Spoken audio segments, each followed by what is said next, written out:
नमस्कार. आज आपण रेशनच्या तांदळापासून उकडीचे मोदक कसे बनवायचे ते पाहणार आहोत.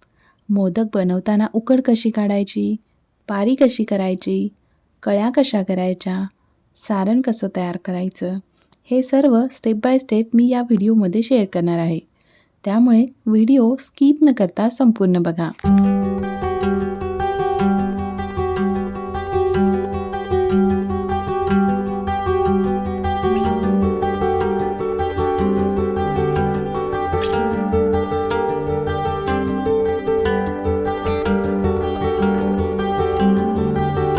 सर्वात आधी सारण बनवूया, म्हणजे उकड काढूपर्यंत सारण थंड होईल.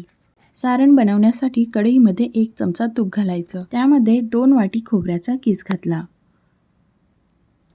खोबऱ्याचा किस 2 मिनिटे परतून घ्यायचा.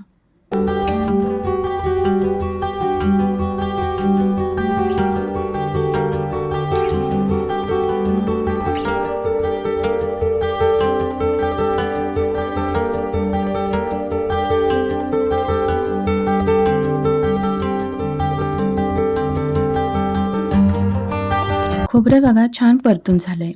आता यामध्ये 1 वाटी चिरलेला गूळ घालायचा. जेवढा आपण खोबरं घेतो त्याच्या अर्धा गूळ घालायचा. इथं मी 2 वाटी खोबरं घेतलंय म्हणून 1 वाटी गूळ घातला. एकसारखं हलवत राहायचं. गुळाचे खडे असतील तर ते मोडून काढायचे.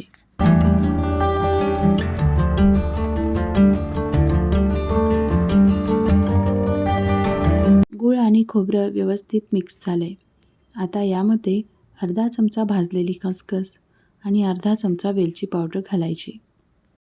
वेलची पावडर आणि खसखस व्यवस्थित मिक्स करून घ्यायची.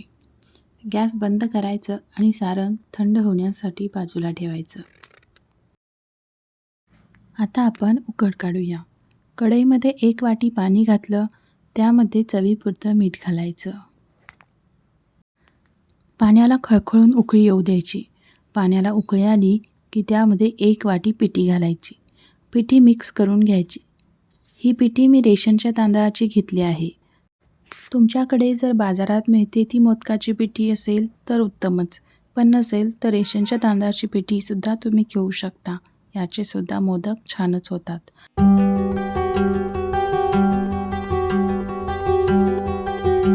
आता ही उकड झाकण लावून 10 मिनिटं बाजूला ठेवूया. 10 मिनिट झालेली आहेत. आता ही उकड एका परातीमध्ये काढायची. उकड परातीमध्येच काढायची, बाकी कोणत्याही भांड्यात काढायची नाही. आता याला मॅशरने चांगलं मॅश करून घ्यायचं. 5-6 मिनिटं मॅशरने व्यवस्थित मॅश करून घ्यायचं.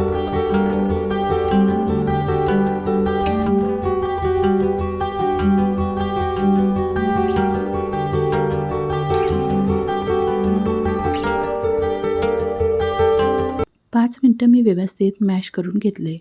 आता मॅशरला लागलेली उकड काढून घेते.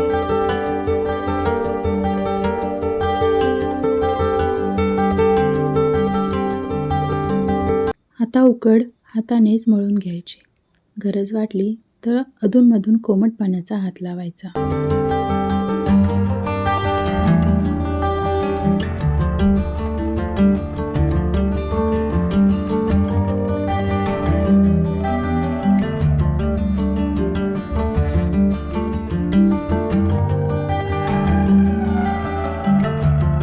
हाताच्या या भागाने दाब द्यायचा आणि मळून घ्यायचं, म्हणजे पीठ एकदम मऊसूत होतं.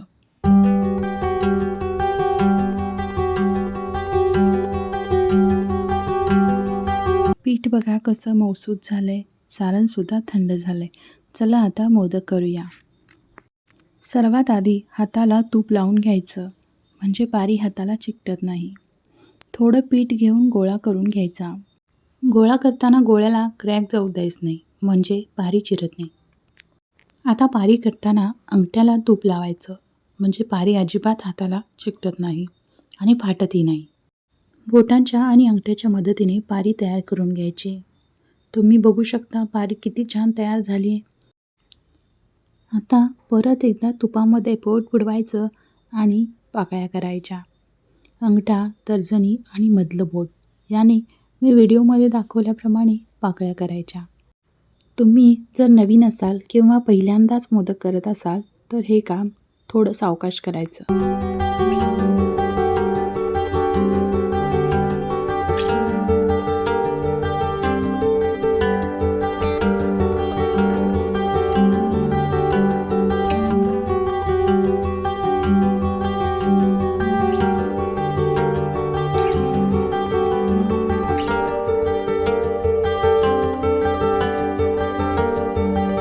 हे बघा, सर्व पाकळ्या करून झाल्या.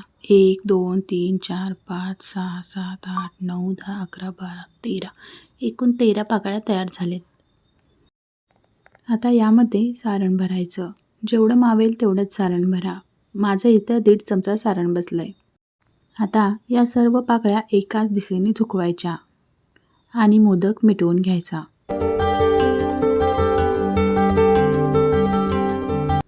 जर सारण वर येत असेल तर बोटाने खाली दाबायचं आणि मोदक मिटवून घ्यायचा.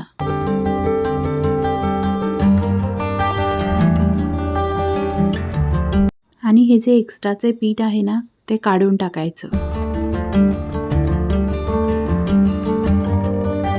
मोदक बसू नये म्हणून याला किंचित असा गोल फिरवायचा, म्हणजे आकार छान येतो आणि मोदक बसके होत नाहीत. बघा किती छान कळीदार मोदक तयार झालाय. वाटत सुद्धा नाही की रेशनच्या तांदळापासून केलाय.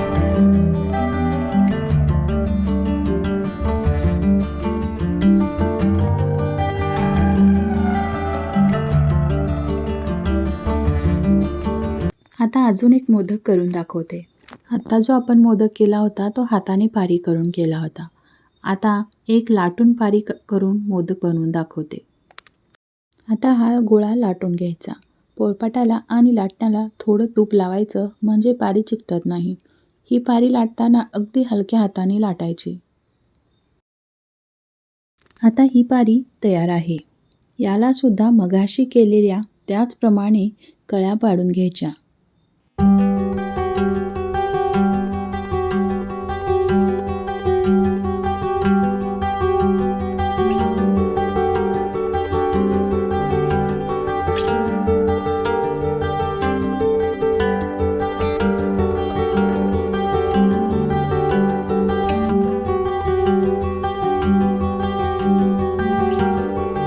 इथं मी सर्व पाकळ्या करून घेतल्या. आता यामध्ये सारण भरूया.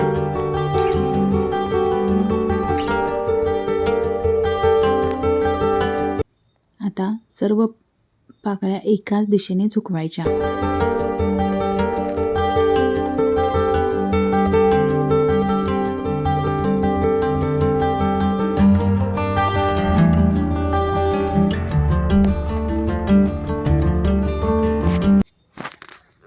मोदक मिटवायचा आणि वरचं एक्स्ट्राचं पीठ काढून टाकायचं.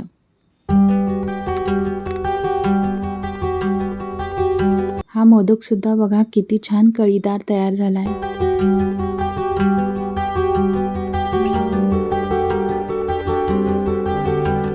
अशा प्रकारे लाटून सुद्धा तुम्ही मोदक करू शकता.